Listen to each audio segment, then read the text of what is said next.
세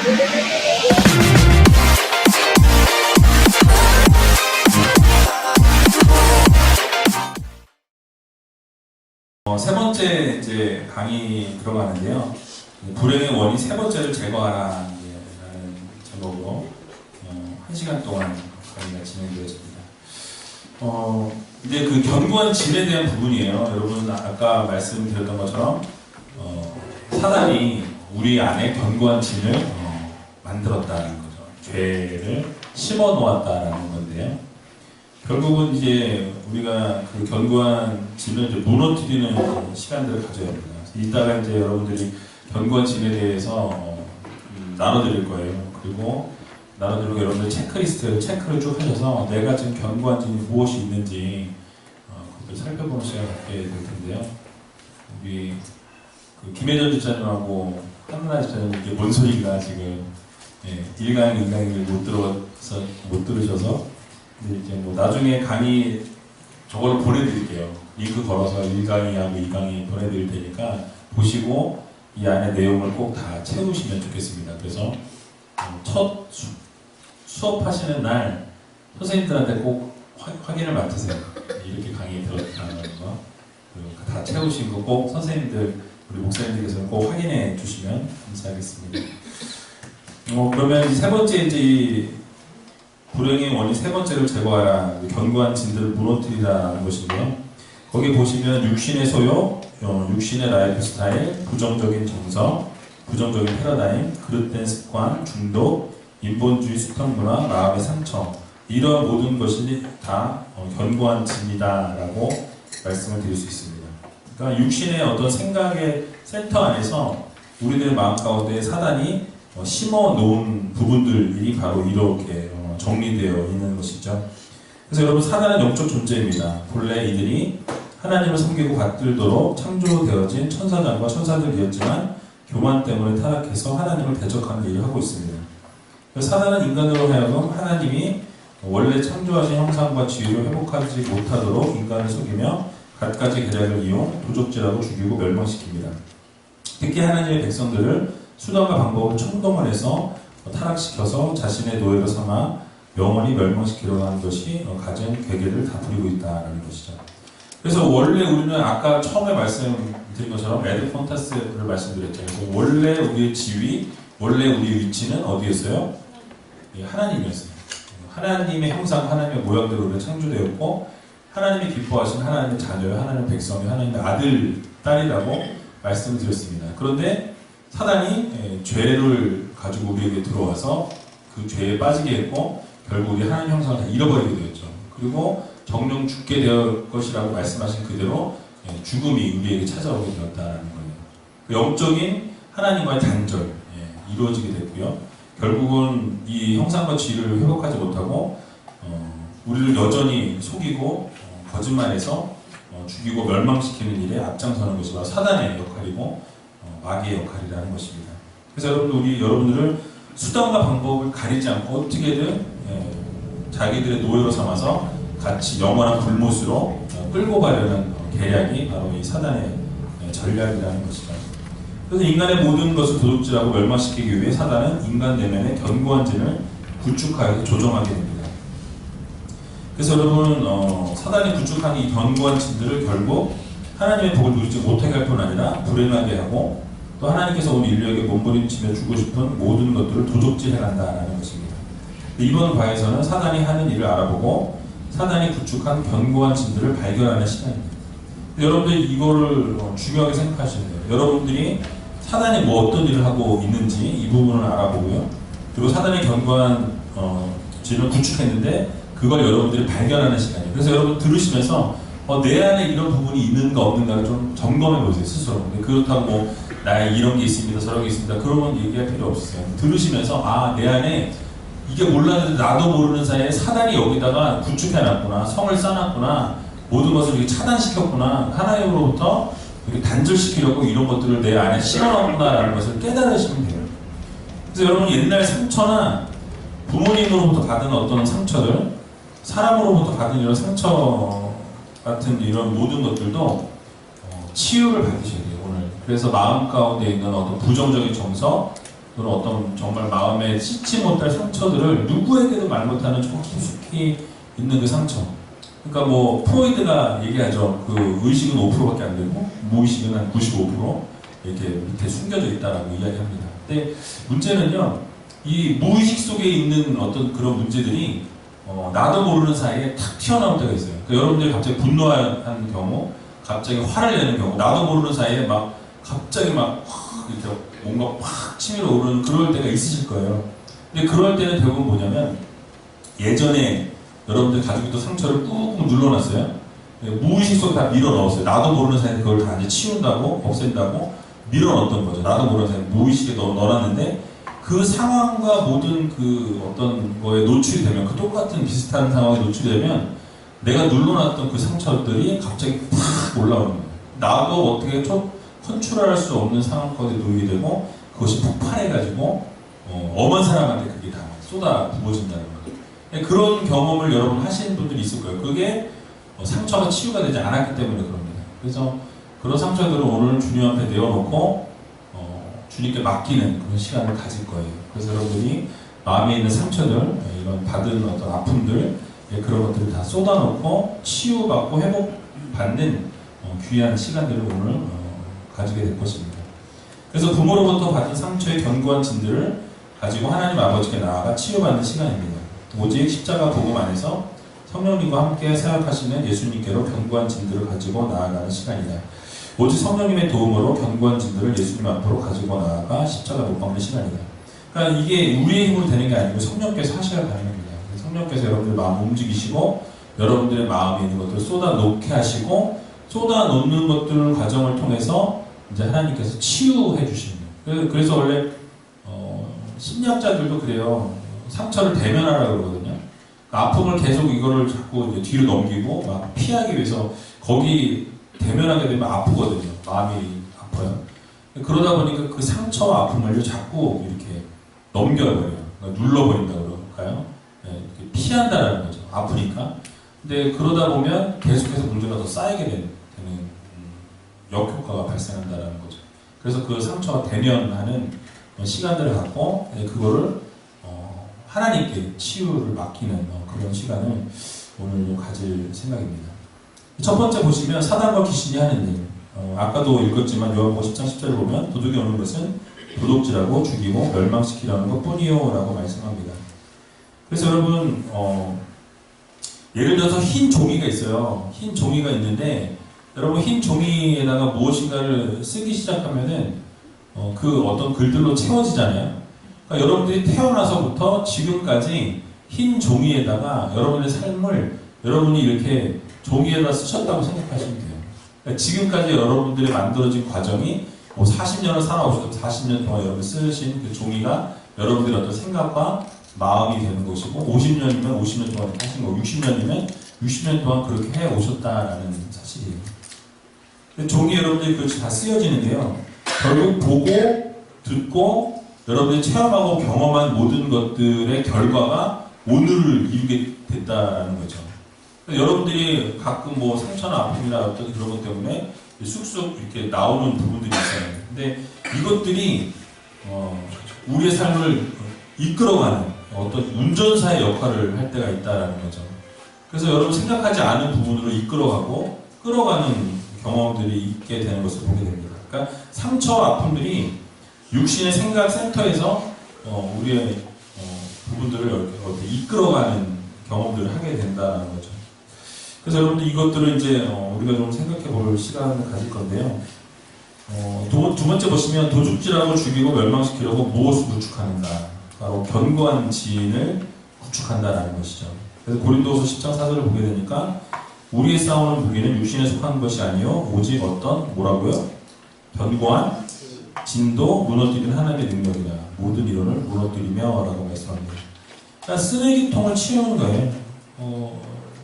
어둠의 세력들이 사단이 우리의 마음속에 쓰레기통을 심어주었습니다. 그래서 이 쓰레기통을 치우고 그 자리에 예수 그리스도를 초청하는 그런 시간을 갖게 될 겁니다. 제가 예전에 미국에 있을 때 플러신학교에서 찰스 크래프트 교수라는 분이 계셨어요.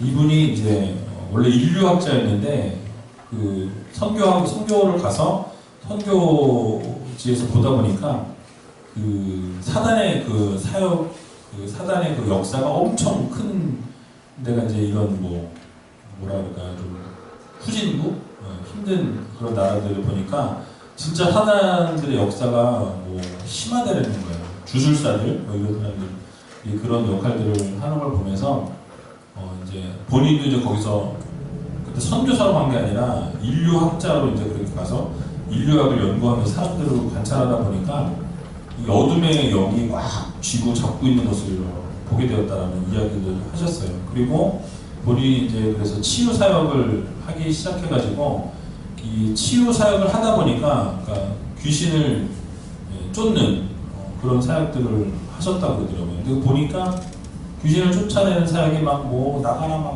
이렇게 하는 게 아니고 마음의 상처들을 치유하는 사역을 하시고요. 그게 뭐냐면 결국 마음을 치유하고 회복시키면 그 안에 있는 쓰레기통. 그러니까 여러분 쥐가 여러분 우리나라 요즘 많이 없어졌잖아요. 이제 그게 쥐가 옛날에 많이 있었던 이유가 뭐죠?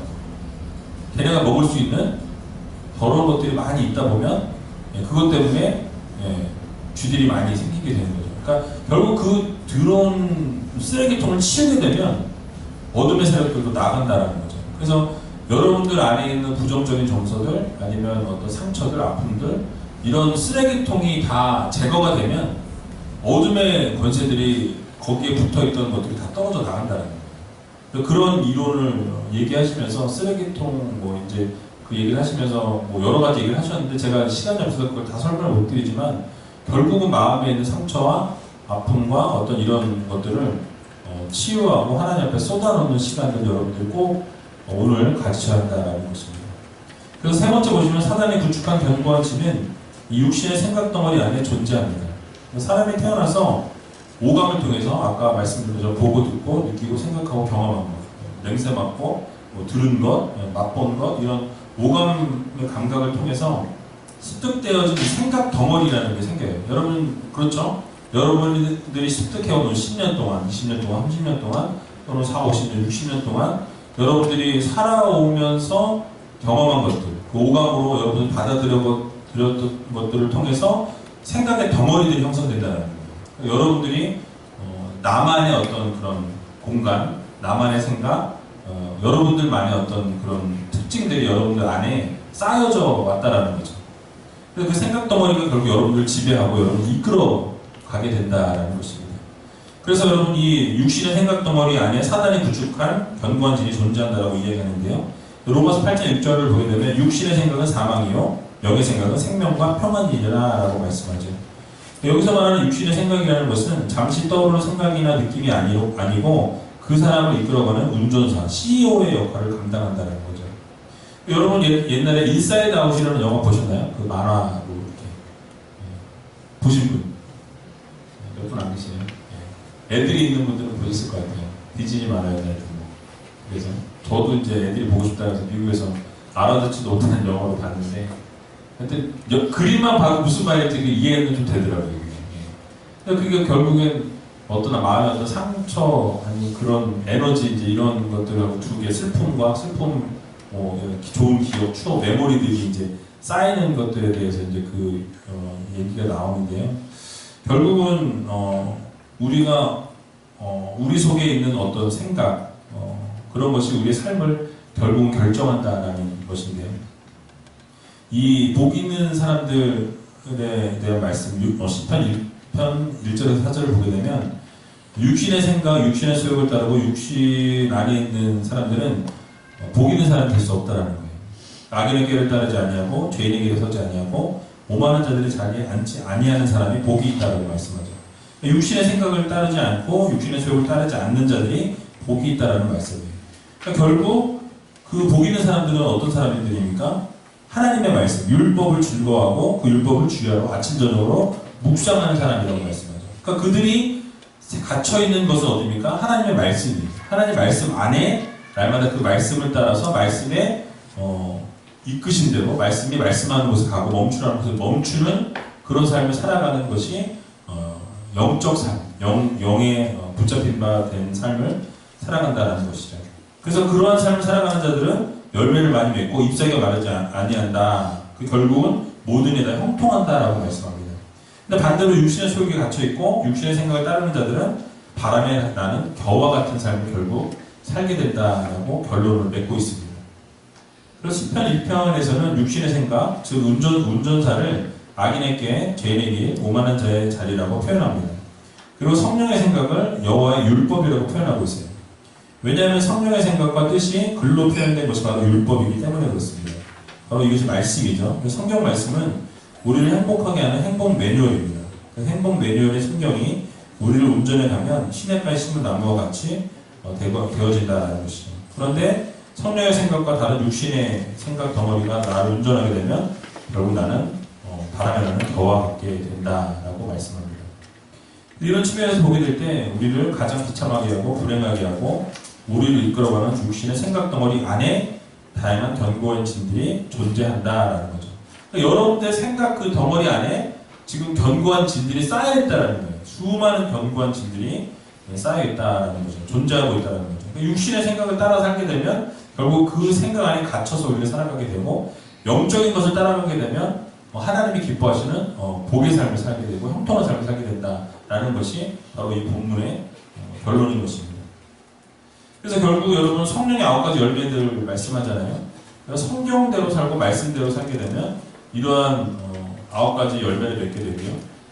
우리 육신의 소욕을 따라 살고 우리의 마음대로 살아가고 우리가 기뻐하는 대로 살아가게 되면 이 마음 가운데 늘 견고한 진이 우리를 사로잡게 된다는 것을 알 수 있습니다.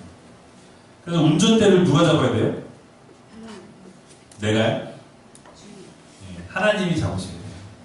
성령께서 우리 운전대를 붙잡고 우리를 이끌어 가실 때 성령의 소욕을 따라 사는 삶을 살게 된다는 것을 여러분들이 꼭 기억하셨으면 좋겠습니다.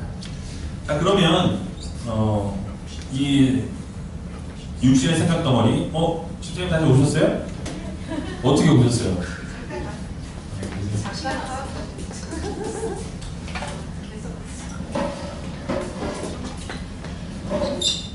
자, 그러면 육신의 소욕, 이제 우리가 그 육신의 생각 덩어리라고 말씀드렸는데 그것이 어떠한 것들이 있는지를 살펴볼게요. 견고한 진에 대해서인데요. 첫 번째, 육신의 소욕입니다. 이 육신의 소욕은요, 성령을 거스려요. 성령을 거스리는데요. 갈라디아서 5장 17절, 우리 같이 한번 읽어보겠습니다. 육체의 소욕은 성령을 거스리고 성령은 육체를 거스리느니 이 둘이 서로 대적함으로 너희가 원하는 것을 하지 못하게 하려 함이니라. 아멘. 육체의 소욕은 성령을 거스리게 되고요. 성령의 소욕은 육체를 거스린다라고 말씀하죠. 그러니까 둘이 뭐예요? 서로 같이 있을래야 있을 수 없다는 거죠. 대치되는 상황이에요. 그러니까 내가 성령을 따라 살게 되면 육체의 소욕을 거스리게 되고요. 내가 육체의 소욕을 따라 사는 사람들은 성령의 소욕을 거스릴 수밖에 없다라고 말씀하고 있습니다. 그래서 여러분들이 성령을 거스리게 되는 것이 바로 이 육신의 소욕이라는 거예요. 내 마음대로, 내 생각대로, 내가 하고 싶은 대로, 내 욕심대로 살아가는 거예요. 이게 육신의 소욕이라는 거죠. 그래서 분명히 갈라디아서 5장 19절에서 21절도 보게 되면 육체의 일은 분명하니 라고 말씀하면서 음행과 더러운 것과 호색과 우상숭배와 주술과 원수 맺는 것과 분쟁과 시기와 빚는 것 이런 거 쭉 이야기하고 있죠. 그러니까 이런 모든 게 다 육신의 소욕이라는 거예요. 그러니까 이런 것을 따라가고 있는 것은 하나님이 원하시는 대로 살아가는 것이 아니라 내 소욕, 내가 원하는 것, 내가 바라는 것, 내가 하고 싶은 것을 따라 살아가는 삶의 모습이라는 거죠. 결국 하나님이 기뻐하시는 모습이 아니라는 것입니다. 주님이 원하시는 대로 살아가는 것이 하나님 나라와 축복이 임하게 된다는 것 여러분 기억하시면서 맨 밑에 줄 보시면 하나님의 나라를 유업으로 받지 못할 것이요 라고 말씀하죠. 육신의 소욕을 결국 계속 따르다 보면 음행과 더러운 것, 호색과 우상숭배와 주술과 당직능구가 분열함과 이단과 투기와 술 취함과 방탕함 이런 모든 것을 계속 따르다 보면 육신의 소욕이죠. 이 육신의 소욕을 계속해서 따르다 보면 결국 어떻게 되죠? 하나님의 나라를 유업으로 받지 못한다는 말씀입니다. 왜요? 이 육신의 소욕을 따르다 보니까 성령의 소욕과는 대치된 삶을 살게 되고 하나님을 떠나게 되는 삶을 살게 된다는 것이죠. 두 번째는 육신의 라이프 스타일, 삶의 어떤 방식입니다. 그래서 여러분 삶의 방식이 마태복음 16장 24절을 보게 되니까 뭘 말씀하죠? 이에 예수께서 제자들에게 이르시되 누구든지 나를 따라오려거든 자기를 부인하고 자기 십자가를 지고 나를 따를 것이니라 라고 말씀합니다. 여기 밑줄을 쭉 그시면 좋겠어요. 누구든지 나를 따라오려거든 자기를 부인하고 자기 십자가를 지고 나를 따를 것이니라.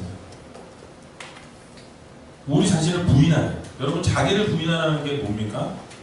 우리 어떤 육신의 삶, 옛된 어떤 종욕적인 삶, 죄성, 옛사람 이런 걸 다 어떻게 해요? 벗어버리라는 거예요. 부인하라는 거예요. 그것을 따르지 말라는 말씀입니다. 그러니까 바로 육신의 라이프 스타일, 내가 원하는 대로 살아가는 것을 부인하라는 거예요. 접으라는 거예요. 그리고 십자가를 따르라고 말씀합니다. 또 로마서 8장 12절을 보게 되면요. 그리스도를 그러므로 형제들아 우리가 빚진 자로 돼 육신에게 져서 육신대로 살 것이 아니니라 라고 말씀합니다. 그러니까 우리가 육신 안에 육신대로 살아가지 말라는 말씀이죠. 우리가 죄사함을 받았는데 또 육신에게 져서 또 똑같은 죄의 삶을 살아가면 안 된다는 거예요. 이미 하나님께서 우리를 용서해 주셨고 우리를 죄의 자녀로부터 건져내셨다는 거예요. 여러분들은 벌써 하나님의 자녀의 하나님의 백성입니다. 이미. 그런데 하나님의 자녀 하나님의 백성인데 여전히 하나님의 말씀을 따라서 살아가는 게 아니라 옛날 옛날 소욕, 육신의 정욕을 따라서 살아가게 되는 그 유혹을 뿌리치지 못하는 삶을 여전히 살아가고 있다는 거죠. 근데 여러분 그런 죄의 삶을 살지 말라고 말씀합니다. 성령을 따라 살아야 되고요. 근데 라이프 스타일을 바꾸는 게 쉬운가요? 어려운가요? 어려워요. 여러분 늘 스타일, 내 스타일이죠 뭐. 내 스타일이 있어요. 자기 나름대로 스타일. 근데 그 스타일대로 육신의 이 정욕의 스타일을 따라 살아가면 안 된다는 거예요. 여러분 성령 라이프 스타일이 있어요. 성령 라이프 스타일. 여기 육신의 라이프 스타일이라고 써있잖아요. 그 옆에도 좀 적어보시면 좋겠어요. 성령 라이프 스타일이라고 되어 있는데 이 성령 라이프 스타일은요 위로는 하나님을 사랑하는 거예요. 위쪽으로는 하나님을 사랑하고 옆에 주변에 있는 옆으로는 성도를 평안케 하고 밑으로는 물질을 다스리는 겁니다. 그러니까 물질에 얽매이고 물질에 눌린 자들이 되는 게 아니라 물질로부터 자유함을 얻고 살아가는 자들이에요. 물질에 묶여있으면 안 된다는 거죠. 성령 라이프 스타일은 위로는 하나님을 사랑하고 옆으로는 성도를 평안케 하고 아래로는 물질을 다스릴 줄 아는 그런 라이프 스타일로 살아가야 한다는 것입니다. 이게 쉽지 않다는 거예요. 왜냐하면 육신의 소욕이 늘 우리를 이끌어가기 때문에 어렵다는 거죠. 자, 또 부정적인 정성. 누군가에 의해서 잡혀있는 솔타이라고 되어 있잖아요. 솔타이에 의한 두려움. 이 솔타이는요 영혼이 묶이는 거예요. 여러분들의 영혼이 누군가에 의해서 묶여있는 거죠. 어둠의 세력 가운데 묶여있는 거예요. 잡혀있는 겁니다.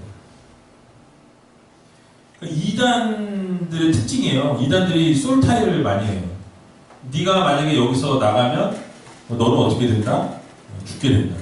오늘 당장 네가 여기서 나가게 되면 네 부모가 죽는다. 네 자식이 죽는다. 너가 죽는다. 네 형제 자매가 죽는다. 이런 걸로 탁 걸어요. 그러면 여러분 만약에 그래서 나갔어. 근데 그 집단에 나갔는데 갑자기 주변에 있는 자기 가족이나 누가 다쳤거나 문제가 생겼어요. 그럼 어떤 생각할까요? 그게 진짜인가? 내가 여기 나와서 이렇게 됐나? 어떻게 돼? 다시 들어가. 왜요? 솔타임 묶인 거예요. 영혼이 묶여가지고 그런 생각을 듣고 그런 부정적인 정서와 부정적인 생각을 심어주니까 어떻게 돼요? 그런 일이 딱 생기면 다시 그 일로 돌아갈 수밖에 없는 거죠. 그러니까 그게 바로 이단들이 쓰는 전략이에요. 이단들이 왜 나오고 저렇게 똑똑한 사람이 저기서 나오지 못하지? 왜 저기서 묶여있지? 라고 생각하지만 그 사람들이 이미 빠졌어요. 이미 그 안에 빠졌고 거기 솔타이를 딱 하는 거예요. 딱 묶여있기 때문에 나가려고 하는 그 순간에 갖은 다 쏟아붓는 거예요. 그리고 결국은 그렇게 되었을 때 어떤 문제가 하나 탁 터지면 어떻게 되죠? 다시 돌아가죠. 그래서 여러분들 왜 불신자 가정 가운데 전도 받아가지고 교회 왔을 때 한 달 열심히 나오고 갑자기 탁 그만두시는 분들 계세요. 연락해보면 어떤 일이 생긴 거예요? 주변에 가족이나 누가 아프거나 일이 생기거나 이제 그러면 네가 교회 가가지고 그렇다고 이제 그러고 주변에서 얘기하면 그걸 뭐 이겨내지 못하고 주저앉습니다. 그러니까 어둠의 사역들이 하는 장난질이에요. 죄책감을 심어주는 마음 가운데 결국 그래서 떠나게 하는 이게 바로 솔타이라는 영혼의 묶임이에요. 이단 교주들이 겁박을 하게 되죠. 또 김일성이나 김정일이나 김정은이 뭐예요? 솔타이 하는 거예요. 자기를 우상 숭배하도록 자기를 섬기도록 신으로 섬기게 해가지고 여러분 예전에 왜 김일성 죽었다 그럴 때 막 우는 사람들 왜 영상에 나온 거 보신 적 있죠? 그냥 우는 게 아니라 부모님 돌아가신 것보다 더 억울하게 울어요. 막 이러고 울면서 막 뭐예요? 그게 완전 솔타이에 딱 묶인 거예요. 정말 자기 부모님 돌아가신 것처럼 자기가 믿던 신 하나님이 죽었다고 생각하는 것처럼 거기에 완전히 묶여있는 거예요. 속은 거죠. 그래서 김일성이가 정말 똑똑한 사람이에요. 성경에서 모든 걸 갖고 와서 자기가 그 하나님의 자리를 대치해가지고 자기를 끌어올리는 거거든요. 이게 문제입니다. 그래서 이게 사단이 사용하는 무기가 두려움이에요. 마음 가운데 두려움을 줘서 마음 가운데서 하나님을 저버리게 하는. 자, 그래서 환경에 대한 두려움이 또 있어요. 주변의 환경에 대한 두려움, 또 잘 돼도 두렵고 안 돼도 두렵고. 근데 출애굽기 14장 13절을 보게 되니까 모세가 백성에게 이르되 너희는 뭐 하지 말래요? 두려워하지 말고 어떻게 합니까? 가만히 서서 여호와께서 오늘 너희를 위하여 행하시는 구원을 보라라고 말씀합니다. 그러니까 우리가 할 수 있는 거 없어요. 지난번에 설교했을 때 말씀드린 것처럼 수동타가 되는 거예요. 우리가 할 수 없으니까 하나님이 하세요라고 우리는 하나님이 하시는 것을 바라보는 믿음을 가져야 한다는 것이죠. 그래서 여러분들이 수동타가 되어지는 게 때로는 필요합니다. 내가 능동적으로 무엇인가를 하는 것이 아니라 하나님께서 하시는 것을 바라보는 믿음이 있어야 한다는 거죠. 또 이사야 41장에도 보니까 두려워 말라 내가 너와 함께함이라 놀라지 말라 나는 내 하나님이 됩니다 라고 말씀하죠. 하나님이 함께 계시고 하나님 말씀하시고 하나님 말씀하신 그대로 이루어진다는 거예요. 하나님이 도와주시겠다고 말씀하시고 붙들어주시겠다고 말씀하시고 굳세게 해주신다고 말씀하고 계십니다. 그러니까 여러분 두려워하시면 안 된다는 거예요. 또 보게 되면 부정적인 정서 가운데 분노와 미움이 있습니다. 이 분노와 미움 때문에 우리에게 주어진 천국을 놓치게 된다는 거예요. 여러분 이 분노와 미움은요 드라마의 아주 최고의 소재예요. 여러분 드라마 보시면 어때요? 특히 아침 드라마 막창 드라마가 많죠. 막 김치를 싸대기 때리고 요즘에 막 무슨 막 좀 맹간한 거 가지고는 사람들이 시선을 끌 수가 없어요. 막 뭔가 아주 막 강력한 이런 이 사람이 뭐 나중에 보니까 혼외 자식인데 뭐 걔가 뭐 이렇게 돼서 뭐 어떻게 되고 원래 자식하고 뭐 사랑에 빠지고 뭐 막 이렇게 하면서 막 다 엮어놓고 꼬아놓고 막 해가지고 결국 원수 같게 하고 뭐 이런 그런 미움, 시기, 질투 이런 게 어떻게 보면 엽기 막장 드라마의 소재가 된다는 거죠. 그러면서 부정적인 정서를 씌워준다는 거예요. 그리고 그걸 자꾸 보다 보면 어떻게 돼요? 그럴 수 있겠구나. 우리가 이해를 하게 되버려요. 잘못된 건데 잘못된 게 잘못된 게 아니라 뭐 그럴 수 있지. 세상 살아가다 보면 뭐 얼마든지 그럴 수 있지라는 어떤 그냥 타협하게 된다는 거죠. 여러분 그것 중에 하나가 뭐냐면 예를 들어서 뭐 그게 나쁘다는 건 아닌데 여러분 예전에는 우리나라 매장 문화였잖아요. 그죠? 근데 지금 뭐예요? 뭘로 바뀌었어요? 화장으로 바뀌었잖아요. 그죠? 근데 그거의 가장 중심에 뭐가 있냐면 이 드라마가 있어요. 드라마 보면 항상 뭐예요? 뭐가 나와요? 누구 돌아가시면 화장터에 있는 거기 해가지고 엄마 뭐 보고 싶었어 이러면서 뭐 쳐다보면서 막 울면서 막 멋있게 나오고 주변이 쫙 멋있게 나오고 그럼 뭐예요? 야 매장 문화보다 이 화장 문화가 더 깔끔하고 멋있구나 그런 생각하게 되는 거죠. 그런 미디어 매스 미디어를 통해서 그런 문화를 바꿔가는 거예요. 지금 어때요? 그 문화에 대해서 사람들이 거부감이 있습니까 없습니까? 전혀 없어요. 10년 20년 전까지만 해도 화장 문화 어디 감히 조상 뭐 이러면서 이랬던 나라예요, 우리나라. 그죠? 지금 그렇지 않다는 거예요. 동성연애요? 여러분 처음에는 죽어도 안 되는 나라가 우리나라였습니다. 그죠? 지금 어때요? 퀴어 축제라는 이름으로 막 축제라는 걸 막 하면서 전혀 사람들이 이상한 옷 다 벗고 막 나와가지고 막 이상한 짓 한다는 거예요. 근데 처음에는 그게 아니다라고 했었던 게 이제는 다르다로 바뀌었어요. 그래서 그럴 수 있지, 다르니까 저 사람도 우리랑 좀 다른 사람이구나 이해하게 되고 받아들이게 되고, 결국 이제 그런 걸 통해서 이제 동성애가 뭐 제가 미국에 들어갈 때만 해도 미국에서도 그게 큰 이슈였는데, 제가 나올 때는 이슈 정도가 아니라 이제 다 모든 주가 다 그냥 다 결혼을 승낙해버리는 그런 시대를 맞이했습니다. 우리나라도 이제 그렇게 될 거예요. 우리나라도 결국 만약에 여자 두 분이 결혼하겠다고 저한테 와서 주례를 해달라고 그랬어요. 제가 이제 그거 나는 신앙 연신상 나 할 수 없다 거부하잖아요. 두 분이 나를 고소할 수 있어요. 가능합니다. 그래서 제가 벌금을 물고 형을 살 수도 있어요. 그거 거부한 것 때문에. 그런 시대가 지금 우리나라에도 닥치고 있다는 거예요. 미국에서 이미 닥쳐 있고요. 그래서 미국에서 예전에 얼마 전에 그 케이크를 거부했어요. 케이크를 만들어달라. 동성 연애자가 우리 결혼할 건데 케이크를 여기가 유명한 케이크 만드니까 해달라. 본인은 신앙 양심상 난 할 수 없다. 나는 크리스찬이다라고 밝혔어요. 그래가지고 어떻게 돼요? 고소합니다. 그리고 몇 억대를 물게 생겼어요. 그게 지금 오늘날 벌어지고 있는 일들이. 근데 여기서 끝나는 게 아니에요.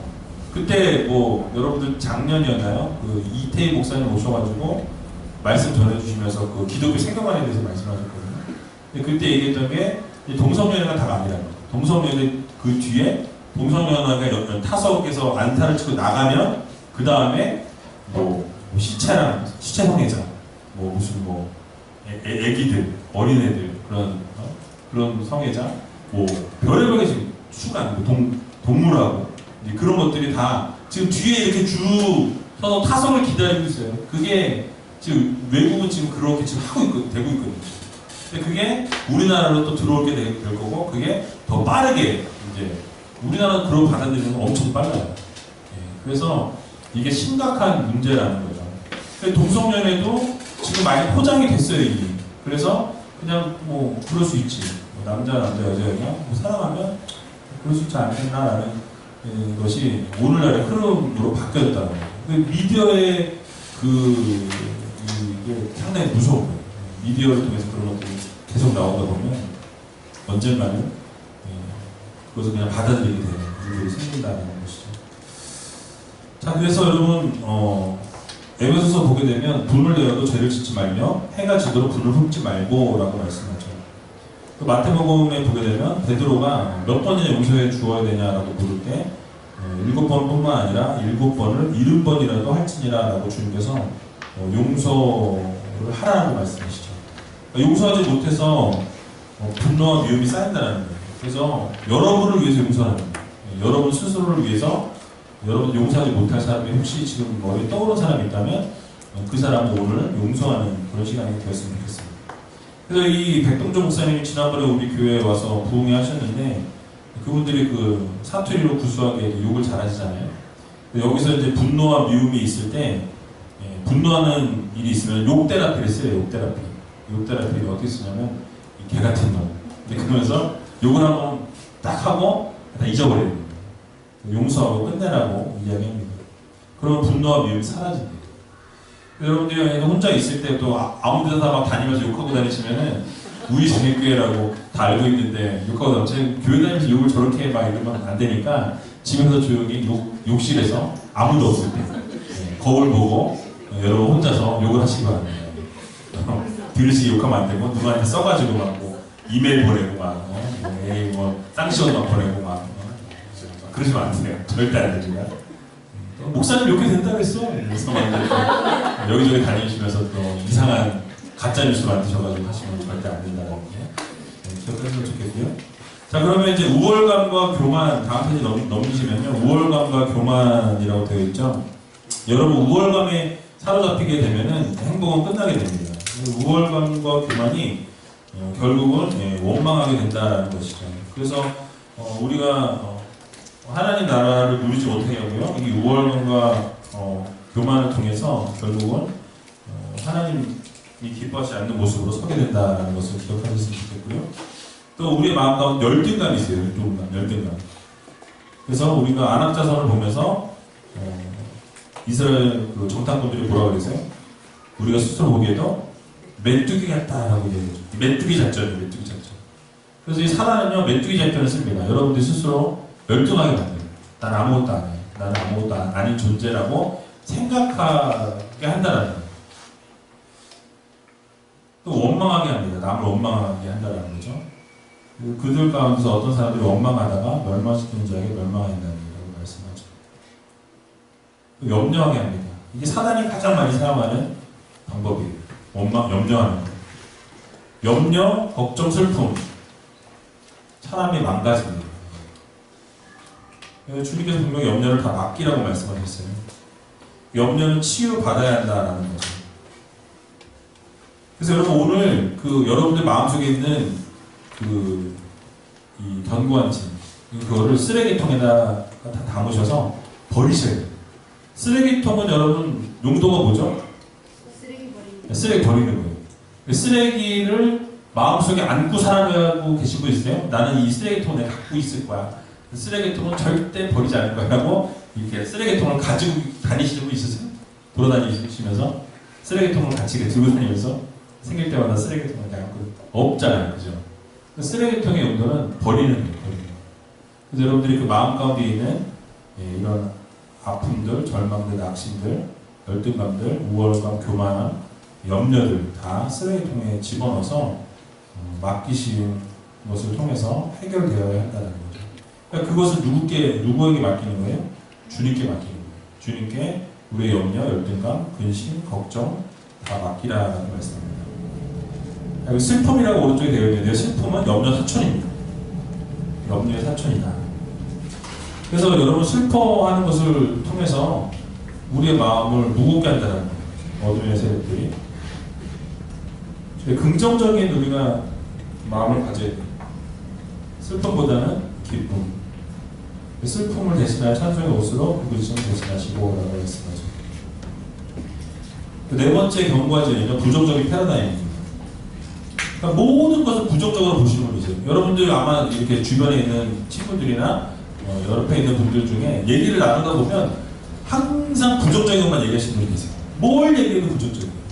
얘기하다 보면 좋은 걸 얘기하려고 그러면 그 좋은 것에서 부정적인 걸 꺼내내시는 분들이 있어요. 얼마나 기가 막힌지 모든 시간이 다 부정적이에요. 그러니까 하나부터 열까지 보니까 다 부정적인 것만 보고 부정적인 것만 빼서 부정적인 것만 전달하시는 분이 있어요. 얼마나 그 귀한 달란트인지. 근데 이것도 견고한 진이에요. 어둠의 세력이 사단이 만들어 놓은 견고한 진이다라는 것입니다. 그러니까 여러분 항상 모든 것을 부정적인 것만 먼저 보고 대화 중에도 항상 부정적인 것만 보고 어두운 면을 먼저 본다. 단점을 먼저 보는 거예요. 불가능한 것만 먼저 보고 안 되는 것부터 보고. 근데 반대로 긍정적인 패러다임은 어떻습니까? 희망적이에요. 좋은 것을 바라보고 밝은 것을 보고 장점을 보고 가능한 것, 되는 것만 보게 되는 거예요. 긍정적인 패러다임을 가진 사람들이 되어야 한다는 거죠. 완전히 달라요. 부정적인 패러다임을 가진 사람과 긍정적인 패러다임을 가진 사람은 뭘 봐도 긍정적이고 어떤 사람은 부정적으로 본다는 거죠. 그것도 견고한 진이고요. 또 그릇된 습관과 성품도 바로 견고한 진입니다. 성품은 개발이 가능해요. 기질은 타고나지만요. 성품은 여러분 개발이 가능합니다. 나는 원래부터 기질이 이래. 기질은 그럴 수 있어요. 그런데 나는 성품이 원래 그지 같아. 그렇지 않아요. 성품은 여러분 개발이 가능합니다. 원래 그지같이 태어났어도 왜 이렇게 막 신인현 쌤 너무 반항하시는 거 보니까 너무 공감이 가시는 거예요? 성품은 그지같이 태어났어도 개발이 가능해요. 그래서 성품은 개발이 가능하다. 기질은 안 바뀌어요. 내가 가지고 태어난 기질, 가지고 태어난 기질은 잘 안 바뀝니다. 근데 성품은 개발이 가능하다는 거예요. 근데 게으른 사람들은 맨날 자느라 시간이 없다고 해요. 자면서 시간이 없다고. 지금 웃으시는 분들과 공감하시는 분들. 게으른 거죠. 자느라 시간이 없는 거예요. 먹어야 되는데 숟가락으로 그거를 입으로 떠올리기 힘들어가지고 못 먹는. 먹기 귀찮다고. 앞에 차려져 있는데도 떠먹여줘야 돼요. 사나움. 화를 내다 보면 더 화를 내요. 사나움은 화를 내는 거예요. 나도 모르게 막 화를 내는 거예요. 자꾸 막 화가 나고 어떤 거만 다 건드려주면 막 확 터지는. 아까 말씀드린 것처럼 그 밑에 숨겨져 있던 내면의 아픔과 슬픔이 갑자기 탁 터지는 거예요. 그걸 자꾸 누르시면 안 되고 그거를 터뜨리셔야 돼요. 그게 뭐 운동이 되었던 아니면 여러분 취미가 되었던 다른 것으로 그거를 해소하는 시간을 가져야 돼요. 그런 시간이 필요합니다. 고집, 혀꼬집도 있죠. 절대 꺾지 않아요. 내 목에 칼이 들어오기 전에 절대 안 된다. 내 눈에 흙이 들어오기 절대 안 된다. 흙 뿌리면 되잖아요.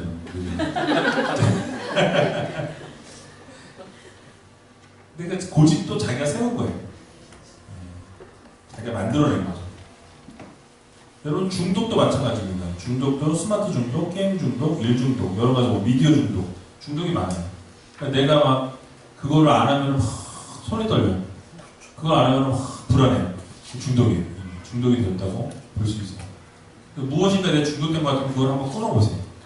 그런데 막 몇 시간만 그게 안 돼도 막 불안해져. 뭐가 이상해. 몸이 막 어떻게 하지 어떻게 하지 막 이렇게 됐다고 이미 중독됐다고 생각하시면 돼요. 근데 중독도 어둠의 세력들이 주는 견고한 칩니다.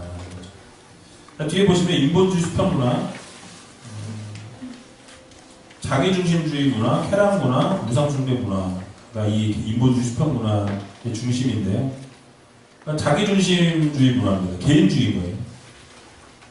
하나님 중심이 아니라 내가 중심이죠. 배려와 섬김이 전혀 없고요.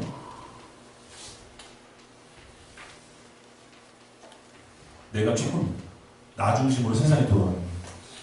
그런 분들 계시죠. 모든 게 내가 중심입니다. 근데 여러분 그러다 보면 모든 사람을 다 잃게 됩니다. 자기중심주의 문화에 있는 사람들은요, 남편을 왕처럼 섬겨야 돼요. 그럼 아내는 여왕이 되죠.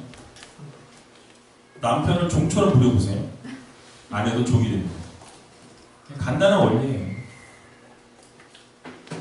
그래서 우리가 입에 혀처럼 살아라 라고 말씀하죠. 사람들을 얻게 됩니다. 성김의 본을 보이고 자기 중심이 아닌 삶을 살아가는 것이 필요하다는 거예요. 쾌락 문화는 쾌락을 좋아하는 삶이에요. 즐기는 걸 좋아하는 거죠. 우상 숭배 문화는 우상을 숭배하는 거예요. 제사에 대한 얘기들을 하는데 제사는요 귀신에게 하는 거예요. 그죠? 효 문화라는 이름으로 포장이 되어집니다. 효라는 이름으로 제사를 이제 드리는데 그 제사는 사실 여기 보면 무릇 이방인 제사하는 것은 귀신에게 하는 것이요 라고 말씀하죠. 이게 하나님께 제사하는 게 아니기 때문에 귀신과 교제하는 자가 되고 그런 것을 원하지 아니하노라라고 했습니다. 효라는 이름으로 우리나라에도 이제 제사가 되어서 무상 숭배 문화로 정착이 되어 있다는 거죠. 이런 모든 것이 인본주의 수평 문화로서 견고한 질이 되어진다라고 말씀하고 있고요. 마음의 상처, 거절감, 상처가 더 찌르게 된다는 거죠. 그래서 거절감이나 어떤 상처를 보게 되면 내가 왜 태어났을까? 내가 뭐 때문에 이러고 살고 있을까? 나는 왜 이렇게 살아가야 하나? 혹시 내가 남편에게, 내 아내에게 짐이 되는 건 아닌가? 뭐 이런 생각들을 하게 된다는 거죠. 늘 거절을 당하다 보면 그런 상처가 마음 가운데 생기게 된다는 거죠. 여러분 이 다윗에 대한 거 부분 얼른 살펴보고 맞춰야 될 것 같은데요. 다윗 이 부분은 원래 그러니까 기존의 어떤 관점이 아니라 백동조 목사님이 연구하시면서 발견하신 관점이에요. 여러분들도 뭐 어떤 분들은 동의가 안 되시는 분들도 계시겠지만 저는 뭐 일리가 있다고 보고요. 일단 사무엘상 16장 6절에서 12절을 보게 되면 이 가정의 분위기를 좀 파악해 보라고 이야기하는데요. 여러분 여기 보게 되면 사무엘이 기름을 부으러 오게 돼요. 다윗의 가정에. 첫째가 지나가고 둘째가 지나가고 셋째가 지나가고 쭉 지나가고 일곱째까지 지나가게 되는데요. 다 아니라고 이야기한다라는 거죠. 근데 여러분 막내만 광야에서 지금 뭐 하고 있어요? 목자로서 목동으로서 그 양을 치게 했다라는 거죠. 여러분은 어떠세요? 막내한테 마음이 어떠세요? 여러분들이 만약에 지금 부모로서 자녀가 있는데 맨 마지막 말째를 생각하면 어떠세요? 내리사랑이죠. 거의 대부분은 막내를 그래도 조금 더 사랑해주고 더 이뻐해주고 이게 원래 가정의 모습이잖아요. 그죠? 근데 여기 다윗을 보게 되면 막내만 빼고 나머지는 식사하려고 다 테이블에 둘러 앉았다라는 거예요. 그리고 첫째부터 일곱째까지 아니라고 하는데 다윗을 데려올 생각을 안 한다라는 거예요. 부모도 그렇고 형제들도 그렇고 양을 치게 그냥 주고. 사무엘이 어떻게 해요? 배수진을 쳐요. 그 막내 그 말째를 데려오기 전까지는 식사하지 않겠다라고 딱 거절합니다. 그렇게 될 때 그 형제들이나 그 가족들의 생각은 걔는 아니라는 거죠. 걔는 아니기 때문에 여기 안 왔다는 거예요. 사실 그 정도 되면은 뭐 종에게 맡기고 다 와도 되는 거잖아요, 사실. 그죠? 근데 그게 아니라 막내는 그냥 빼고 우리끼리 해먹자 이런 생각을 볼 수 있다는 거죠. 그 이유가 뭔지 시편을 좀 같이 살펴보라고 말씀하는데 여기 보면 시편 27편 같이 한번 볼까요? 시편 27편 10분까지죠. 10분 나오네요. 시편 27편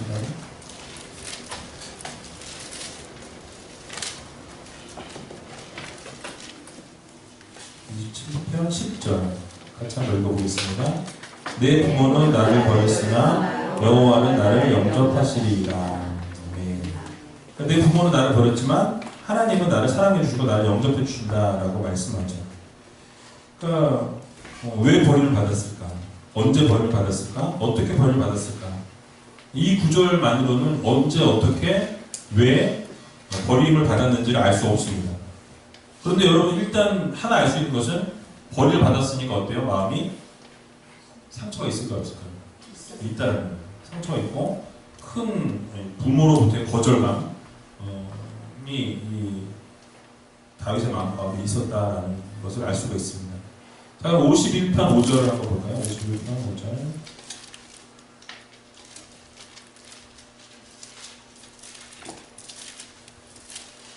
51편 5절 읽어보겠습니다. 내가 죄악 중에 출생하였으며 모친이 죄 중에 나를 잉태하였나이다. 아멘. 이게 원래 그 학자들이 보는 거는 이걸 그냥 원죄로 봐요. 원죄가 누구나 다 죄악 중에 출생하였다라고 이야기하니까. 그런데 이제 이 백동조 목사님이 이것을 보는 것은 원죄로 보지 않고 이 모친이 죄 중에 나를 잉태했다. 죄를 저질렀다는 거죠. 그래서 무슨 얘기냐면 원죄교리라기보다는 사실적인 죄로 보고 있어요. 그래서 죄악 중에서 자신을 엄마가 잉태했다라는 거죠. 나쁜 짓을 저질렀다는 얘기예요.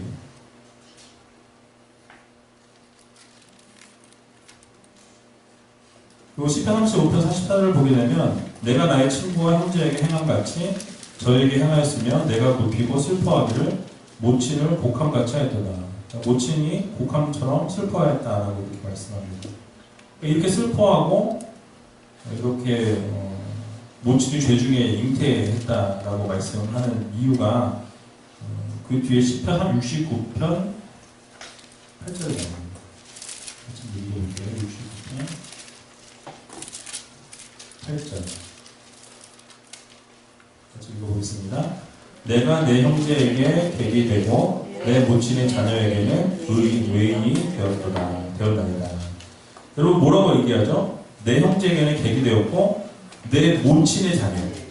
지금 내 모친의 자녀라고 이야기한다는 것은 뭘 얘기하는 거예요? 친모는 돌아가시고 원래 지금 있는 엄마는 계모라는 이야기로 받아들일 수 있다는 거죠. 그러니까 이세 본부인의 자녀들하고 다윗은 자기 어머니가 다르다는 거예요. 그래서 벽이 있다는 거예요. 그래서 상처가 있다는 거예요. 마음 가운데. 그러니까 이세가 결국은 불륜 가운데 태어나게 됩니다. 이세 아들로 태어났지만 어머니는 다르다. 그런 결론에 도달하게 된다는 거죠. 근데 친모가 돌아가십니다. 그래서 내 형제에게는 개게 되었고 내 모친의 자녀에게는 이제 외인이 되었다. 따가 됐다는 거죠. 더 이상 설 곳이 없다는 거예요. 그런데 부모에게 받은 이 다윗이 받은 가장 큰 상처는 무엇입니까? 그러니까 세상의 부모로부터 거부를 받았다는 거예요. 나는 태어나지 말았어야 되는데 왜 내가 태어났을까? 이런 거절감. 나는 외인이 되었다는 걸 생각. 아무도 없다는 생각을 갖게 됐다는 그런 상처를 가지고 있었다는 거예요. 그런데 그 부모에게 받은 상처가 언제 치유를 받았을까? 시편 139편 13절에서 14절 같이 한번 보겠습니다. 시편 139편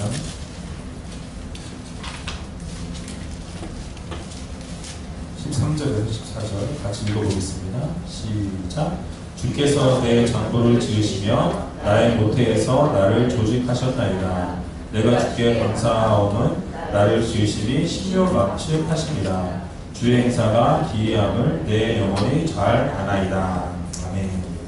그러니까 주님께서 나를 지으셨고 나를 모태에서 이미 만드셨다라고 이야기하면서 상처가 치유된 이후의 고백입니다. 그러니까 자존감이 회복된 거죠. 옛날에는 자기가 혼자였고 아무도 없고 엄마도 돌아가셨고 형제들은 날 미워하고 나만 버려졌고 나만 상처가 있는 이런 상황이고 다 뭐 왕으로 기름 부음 받으러 오라고 얘기하는데 나만 따대어가지고 나만 양 지키고 부르지도 않고 혼자 이런 상처 가운데 있다가 근데 알고 보고 깨달아 보니까 주님께서 이미 나를 모태에서 나를 조직하셨고 나를 신명막측하게 지으셨다라는 것을 알게 되는 것입니다. 그러면서 상처가 치유된 이후의 고백입니다. 주님께서 나를 이미 만드셨어요. 이미 모태 가운데서 나를 조성하시고 나를 회복시켜 주셨다라는 것을 고백하고 있다는 거죠. 그리고 시편 139편 16절에도 보면 내 형제를 이루기 전에 주의 눈이 보셨으며 나를 위하여 정한 날에 하나도 되기 전에 라고 이렇게 이야기합니다. 그러니까 내 형제 이루기 전에 주님께서 나를 이미 보셨다는 거예요. 주님께서 늘 눈동자를 나를 지키시고 나를 보호하시고 나를 항상 바라봐 주시는 하나님이 계신다는 것을 이 다윗이 깨닫게 된다는 것이죠. 그러고 나니까 뭐예요? 이게 인간 세상 부모 나를 버렸지만 하나님은 나를 끝까지 붙잡고 계시고 버리지 않으시고 보고 계신다는 것을 이 다윗이 깨달으면서 마음에 회복을 얻게 되었다는 말씀입니다. 그래서 이 다윗이 하나님 만난 이후의 고백이 시편 23편 1절에서 6절 여러분 잘 아시는 여호와는 나를 붙잡으시는 데 부족함이 없으리라 그 말씀을 쭉 고백하면서 행복의 고백을 하게 되었다고 말씀드립니다. 그래서 여러분 자존감이 낮은 부분을 하나님은요 자존감을 세우시는 하나님이세요. 회복시켜주시는 하나님이십니다.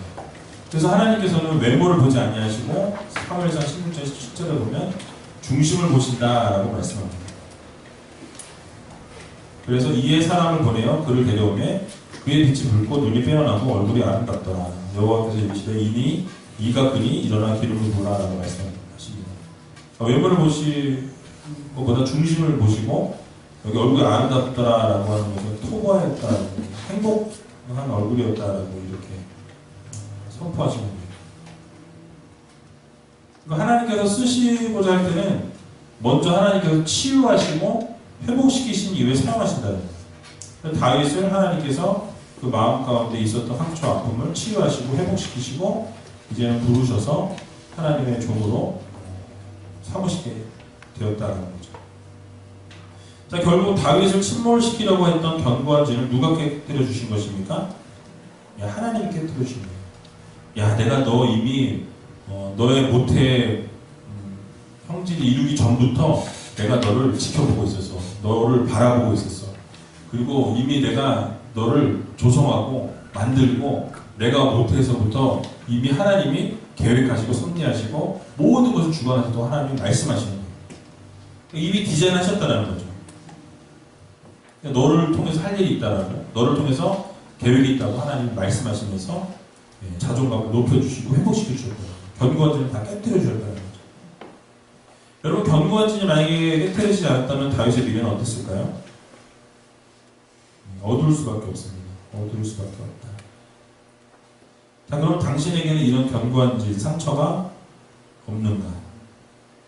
있습니까? 없습니까? 있으시겠죠. 없으신 분은 없을 거예요. 없다 그러면 거짓말이에요. 이라고 저는 생각합니다. 상처가 누구나 갖고 있거든요. 자, 그럼 누가 당신의 상처, 견고한 점을 깨뜨릴 수 있습니까? 주님께서 가능하시다는 거죠. 마음의 상처를 고치고 포로된 자에게 자유 주시고 슬픈 자에게 위로하시고 기쁨의 기름으로 슬픔을 대신하게 하신다고 이사야 61장 말씀하죠. 자, 그러면 이 5번까지 하고 그 다음에 여러분 설문지를 나눠드릴 테니까요. 설문지 작성하는 시간 갖도록 하겠습니다. 자, 5번에 보시면 사단이 구축해 놓은 견고한 진을 깨뜨리기 위해 내가 할 일은 무엇입니까? 또 가로에 보시면 모모께, 하나님께, 주님께 나아가는 일이다. 주님께라고 쓰셔도 되고요. 하나님께라고 쓰셔도 됩니다.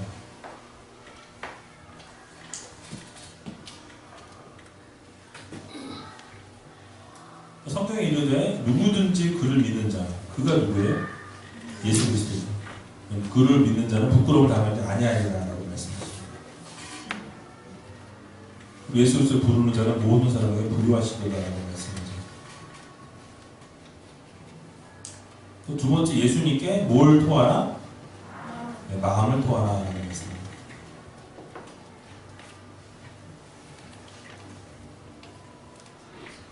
이게 정신과에서는요, 내 안에 있는 걸 10%만 토해내도 치유가 일어난다고 이야기해요.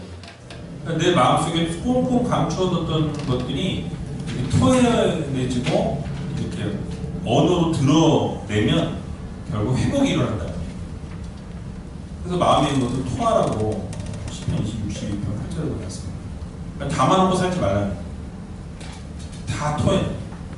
근데 그거를 누구한테 토하냐면 사람한테 토하면요, 그럴 때는 맞아, 힘들었겠다, 정말 괴롭겠다, 울면서 같이 안아주고 하는 것 같은데 다음날 다 알고 있어요. 그런 일이 발생합니다. 나는 막 고민하고 막 걱정하고 너만 알아야 돼, 알았지? 약속해, 알겠지? 이거 진짜 비밀이야 이러면서 막 얘기했는데 다음날 보니까 다 알고 있어요. 그게 세상입니다. 누구한테 토하는 게 가장 안전해요? 하나님께 토하는 게 안전해요. 하나님께 모든 걸 다 쏟아 놓으라는 거죠. 그거 다 들으십니다. 마음속에 있는 진실한 마음을 토하게 되면 다 들으시라는 거예요. 정말 마음에 막 어떤 사람이 너무 나를 화나게 하고 너무너무 막 진짜 막 이래서 망했으면 좋겠어요. 그럼 그 기도하세요. 망하게 해달라고. 진짜 망할지 안 할지는 하나님이 결정하시는 거예요. 여러분들 마음을 토해놓는 거예요. 결국 그러다 보면 망해주세요 하다 보니까 나도 잘한 게 없어. 그죠? 어떻게 되죠? 회개한다는 거예요. 나도 이제 하나님을 회개합니다.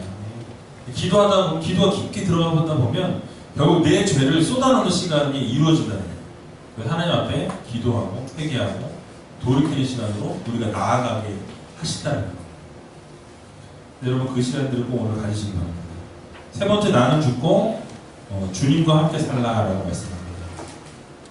내 안에 있는 쓰레기통을 다 치워내면 이 마음의 상처, 아픔, 절망, 낙심, 어떤 욕심, 어떤 두려움, 이런 모든 것들 빼내고 나면요, 그 공간에 무엇인가로 채워야 돼요. 그 뭐냐면 예수 그리스도로 채워야 돼요. 주님으로 채우지 않으면 어둠의 것들이 또 견고한 진을 또 거기를 또 쌓아놓는다는 거죠. 거기에 예수 그리스도로 채우는 시간들을 가져야 됩니다. 주님으로 죽고 주님으로 함께 사는 여러분이 되어야 한다는 거죠. 네 번째, 성령님과 함께 끊임없이 교제하라. 예수님과 함께라고 쓰셔도 되고 성령님과 함께 끊임없이 교제하라 쓰셔도 됩니다. 쉬지 말고 기도하라 이런 말씀이죠. 그래서 여러분 읽을 거리는 집에 가서 한번 읽어보시고 이 뒤에 부분은 여러분들 쭉 한번 다 읽어보세요. 읽어보시고 결국은 견고한 진들을 가지고 성령 안에서 복음 안에서 예수님의 핏자국을 밟으면서 하나님 앞으로 나아갑시다. 견고한 진을 깨뜨리시는 예수님 앞으로 나아갑시다. 견고한 진을 깨뜨려 주시는 성령님께 나아갑시다. 라고 이렇게 되어 있어요.